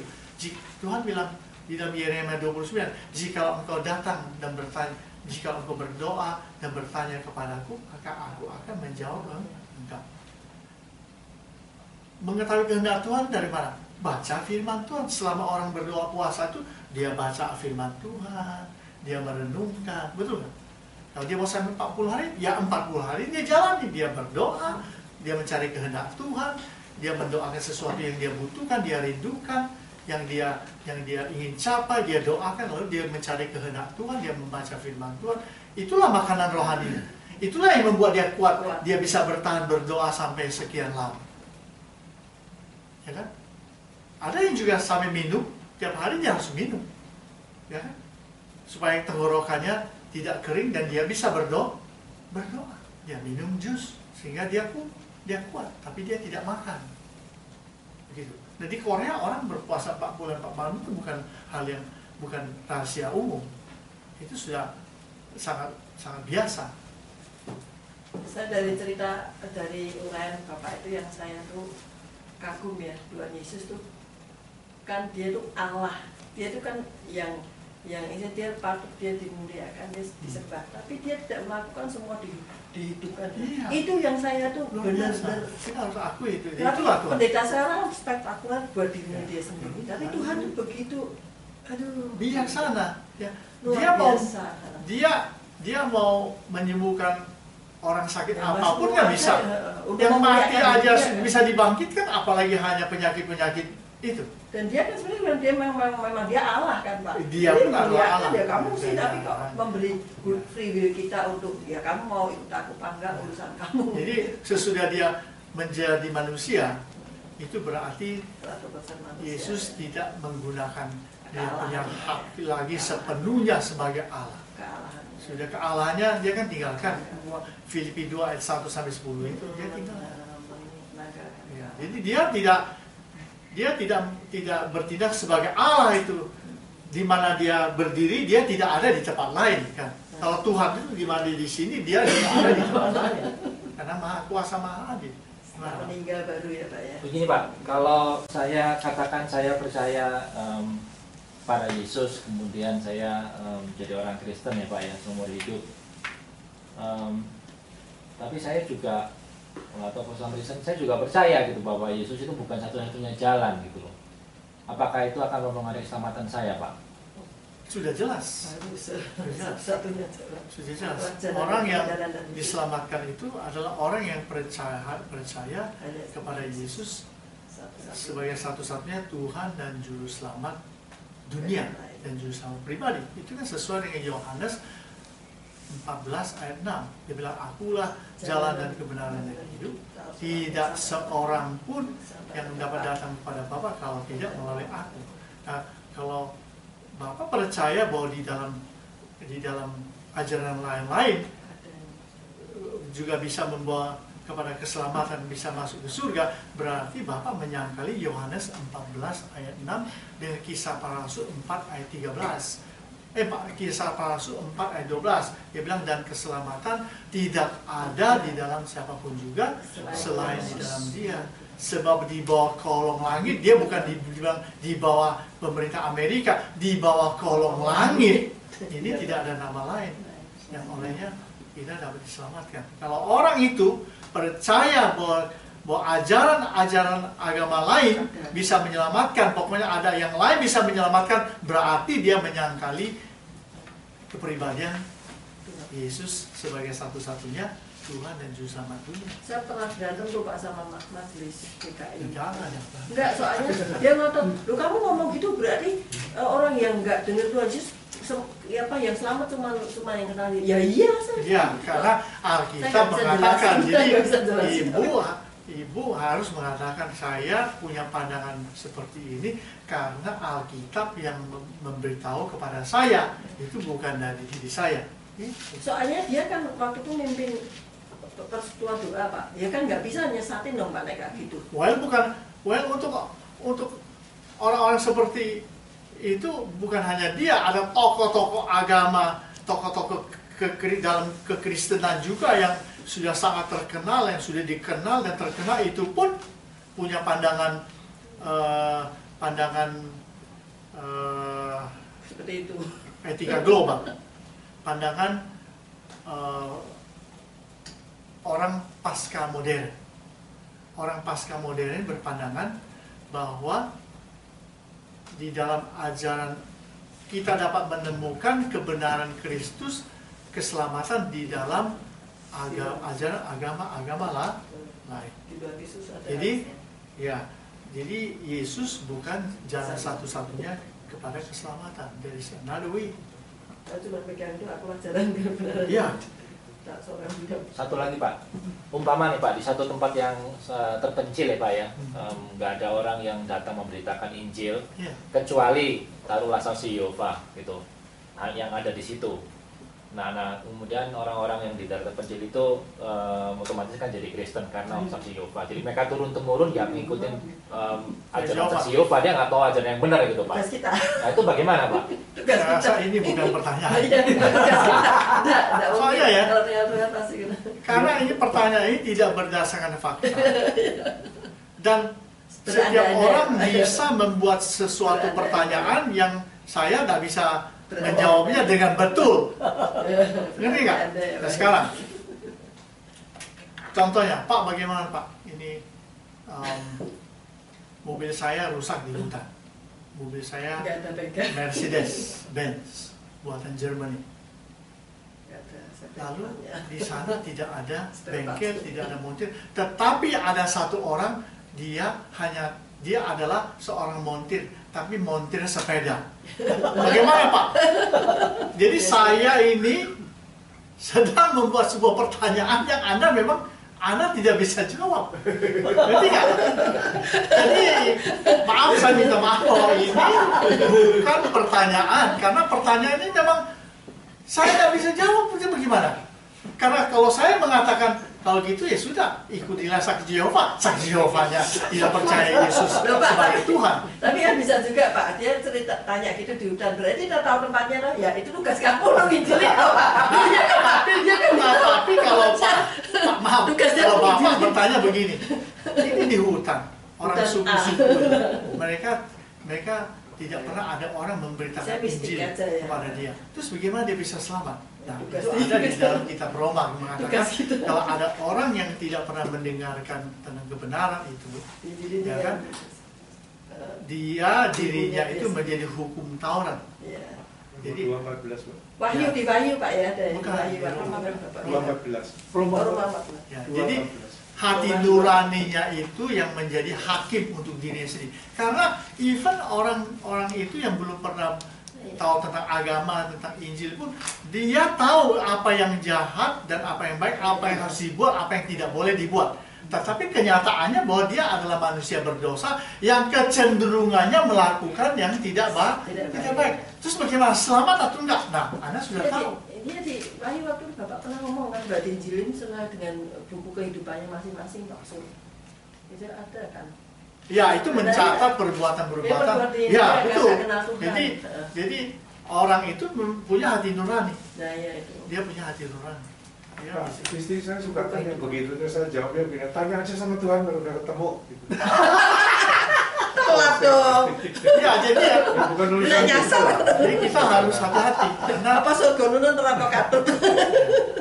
Saya juga bisa membuat pertanyaan untuk membuat dia bisa menjawab enggak. Jadi tidak semua pertanyaan itu bisa adalah pertanyaan. Banyak pertanyaan yang bukan pertanyaan. Sekarang ditanya telur dulu atau ayam dulu? Tergantung. Telur dulu, ayam. Saya tergantung ngomong ya Pak. Ayam dulu sih. Kan Tuhan ada telurnya.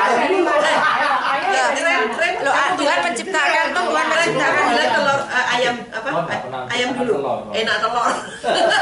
Karena Tuhan kan menciptakan binatang-binatang. Manusia sebagai baby. Ada pertanyaan anak Pak. Kalau seseorang mempunyai iman bahwa kalau kita sakit bisa disembuhkan Tuhan, kita udah berdoa, kita percaya sama Tuhan. Ya. Tapi kadang-kadang kesakitan itu menimbulkan kita jadi ragu gitu. Oh, kita harus percaya Tuhan akan sembuhkan, tapi sakitnya sakit sekali nih, saya mesti ke dokter. Apakah itu kita salah?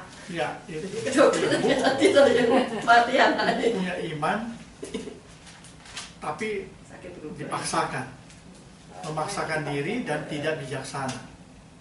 Ibu boleh percaya bahwa memang penyakit ini oleh dokter sudah tidak bisa disembuhkan lagi, ya kan? Ibu percaya dokter bilang tak bisa sembuh, tapi saya percaya Tuhan bisa. Dalam hal ini ibu betul. Dalam hal ini ibu betul. Tetapi ibu sendiri tidak bisa memaksakan bahwa Tuhan, karena Tuhan bagimu tidak ada yang mustahil, karena aku percaya maka engkau harus menyembuhkan dia, karena dokter mengatakan dia sudah tidak bisa sembuh. Nah, letak kesalahannya adalah ibu jadi frustrasi karena tunggu demi tunggu kalau Tuhan tidak menyembuhkan, akhirnya menjadi ragu-ragu. Oh, kalau gitu dokter mengatakan itu betul, memang dia sudah tidak bisa sembuh, ya kan? Tapi ibu lupa bahwa semua doa permohonan ibu harus disesuaikan juga dengan apa yang Tuhan kehendaki. Bukan manusia. Percaya kepada kehendak Tuhan itu juga adalah iman. Jangan lupa, bukan tidak beriman. Bukan tidak beriman, itu adalah iman.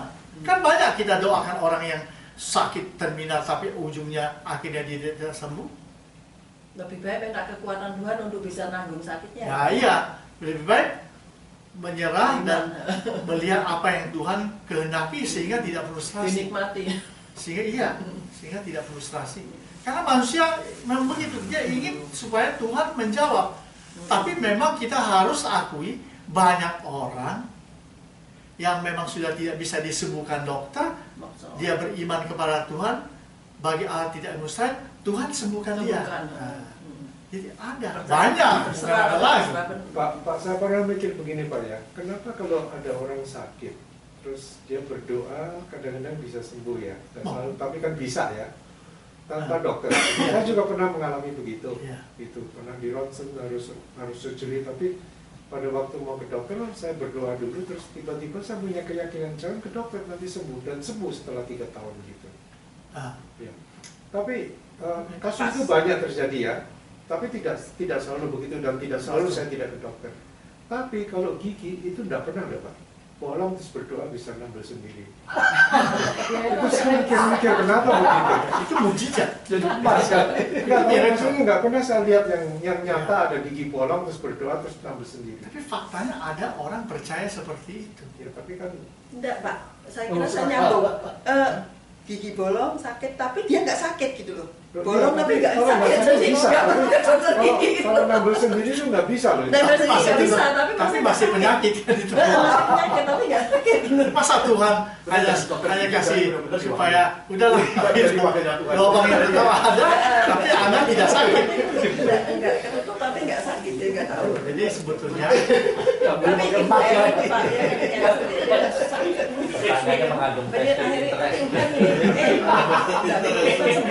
jadi Tuhan itu sebetulnya di surga itu seringkali dia hanya goyang-goyang kepala. Ini doanya banyak ya Pak. Goyang ini. Lalu kedua itu memang iman itu mendewasakan seseorang. Iman itu mendewasakan seseorang, mendewasakan kerohaniannya, ya kan? Ya, itu penting, ya kan? Kalau orang imannya, kalau dia dewasa dalam Tuhan, dia tidak akan seperti itu memberontak atau dia justru itu dapat ajaran sehat itu Pak ya. Jadi. Tapi saya juga tidak mengatakan bahwa saya adalah orang yang paling dewasa dalam iman. Setiap orang pada waktu-waktu tertentu pasti bisa maksud saya bisa ragu, mengalami keraguan atau mengeluh. Kalau meragukan Yesus itu Tuhan, tidak lah. Yesus itu maksudnya gini, dari yang problem yang kita hadapin aja. Ya, kalau dalam Ibrani 11 itu kan contoh-contoh iman itu kan sebetulnya selalu didahului dengan Tuhan berkata lalu dia percaya begitu. Yeah. Kalau sekarang kan banyak orang berkata pada dirinya sendiri terus dia percaya, itu misalnya kan begitu. Tapi saya rasa Pak kalau memang dapat ajaran sehat itu, ya itu kembali lagi mungkin akibatnya adalah bisa bijaksana Pak. Misalnya sakit benar perlu dokter ya ke dokter atau apa gitu. Saya rasa sih Tuhan tuntun untuk tidak sampai salah jalan gitu Pak. Kalau ajarannya memang benar-benar dapat ajaran sehat kan Pak. Iya, ajaran sehat begitu. Ajaran sehat itu menolong orang itu. Nggak akan mungkin Ya. jadi Jadi rasio memang tidak bisa disangkali juga. Rasio kan tidak bisa disangkali. Iman dan rasio itu mesti jadi satu, betul nggak? Nah sekarang coba bayangkan, di sini kita sedang punya ladang yang luas. Ya kita mau tanam sayur supaya kita bisa bisnis, kita bisa dapat hasil. Lalu kita minta hujan deras untuk di daerah Monrovia, atau daerah California ini, ya kan? Sekarang selagi musim panas, tapi kita minta hujan deras. Egois. Jadi itu kadang-kadang iman itu mesti disesuaikan, juga harus ada rasionya juga. Nah sekarang Tuhan turunkan hujan deras di sini seluruh California. Nah orang di sana kebanjiran. Terus bagaimana? Jadi Tuhan mendengarkan doamu lalu mengorbankan anak-anaknya yang ada di sebelah sana. Jadi lebih baik Tuhan mengambil jalan yang paling baik untuk kita supaya Dia memberkati kita dan juga memberkati orang lain. Maka matahari ini kan dibuat oleh Tuhan kan untuk orang jahat dan orang baik. Hujan juga begitu. Ya, jadi seringkali memang hal-hal natural itu tidak juga boleh dilanggar. Tidak bisa dilanggar hal natural. Kalau saudara drive, lalu saudara melanggar, itu di stop polisi. Terus bagaimana minta mujizat supaya polisi itu tidak kasih saudara tiket? Kan ada begitu. Adanya kan Pak. Iya. Dapat tiket di court, berdoa supaya polisi nggak datang ke balik. Hal-hal seperti itu memang apa ya? Pertanyaan-pertanyaan yang memang sebenarnya tidak perlu dipertanyakan atau disaksikan. Sudah melanggar hukum, mendoakan polisinya sehingga tiketnya batal. Jadi apakah itu mungkin terjadinya secara natural? Berarti ya secara natural. Polisinya lupa dan lain-lain. Tapi kita semua membawanya semua kepada Tuhan kan. Jadi itu yang jadi masalahnya kan. Kepada Tuhan bilang, enggak, saya enggak begitu kok. Masa kayak kamu salah ya kamu salah. Jelas nggak? Jadi kita ini mesti punya, rasanya harus punya iman yang dewasa lah ya. Pengenalan akan Tuhan yang boleh bilang makin hari mesti makin baik. Jadi tidak seperti anak-anak terus itu, ya kan? Itu saja, sudah jam 3 kita akhiri pengajaran kita pada siang hari ini. Pak, satu Pak, ada